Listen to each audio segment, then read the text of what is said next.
News ప్రముఖ journalist Tehelka మాజీ editor Tarun Tejpal కు బాంబే హైకోర్టులో ఎదురుదెబ్బ తగిలింది. 2013లో సహోద్యోగిపై అత్యాచారం జరిపిన కేసులో ట్రయల్ కోర్టు ఇచ్చిన తీర్పును గోవా బెంచ్ కొట్టేసింది. తేజ్పాల్ ను దోషిగా నిర్ధారిస్తూ తీర్పును తిరగరాసింది. 2013 నవంబర్లో గోవాలో జరిగిన థింక్ ఫెస్ట్ కార్యక్రమం సందర్భంగా ఓ హోటల్ లిఫ్ట్ లో తనపై లైంగిక దాడి జరిగిందంటూ ఓ మహిళా జర్నలిస్ట్ ఫిర్యాదు చేశారు. ఈ కేసులో 2017లో విచారణ ప్రారంభం కాగా 2021 మేలో గోవాలోని మపుసా ట్రయల్ కోర్టు తేజ్పాల్ ను నిర్దోషిగా ప్రకటించింది. అయితే ట్రయల్ కోర్టు తీర్పును సవాల్ చేస్తూ గోవా ప్రభుత్వం బాంబే హైకోర్టును ఆశ్రయించింది. ఈ అప్పీల్ పై విచారణ జరిపిన జస్టిస్ నీలా గోఖలే, జస్టిస్ అమిత్ జమ్సేదకర్లతో కూడిన ధర్మాసనం ఇవాళ కీలక తీర్పు వెలువరించింది.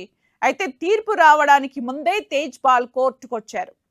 2013లో గోవాలో జరిగిన థింక్ ఫెస్ట్ ఈవెంట్ లో పాల్గొన్న సమయంలో హోటల్ ఎలివేటర్ లో తేజ్పాల్ తనపై అత్యాచారం చేశారని బాధితురాలు ఆరోపించారు. దీంతో అదే ఏడాది నవంబర్లో అతన్ని అరెస్ట్ చేయగా ఆ తర్వాత బెయిల్ పై విడుదలయ్యాడు. ఈ కేసుపై 2017లో మపులా ట్రయల్ కోర్టులో విచారణ ప్రారంభం కాగా తేజ్పాల్ ను నిర్దోషిగా తేలుస్తూ 2021లో న్యాయస్థానం తీర్పు వెలువరించింది. దానిని గోవా ప్రభుత్వం హైకోర్టులో సవాల్ చేసింది. ప్రభుత్వం తరపున సొలిసిటర్ జనరల్ తుషార్ మెహతా వాదనలు వినిపించారు. మరోవైపు ఈ కేసులో తానే బాధితుడినని కనికరం చూపించాలని ఇన్వెస్టిగేటివ్ జర్నలిస్ట్ అయిన తేజ్పాల్ కోర్టును కోరాడు.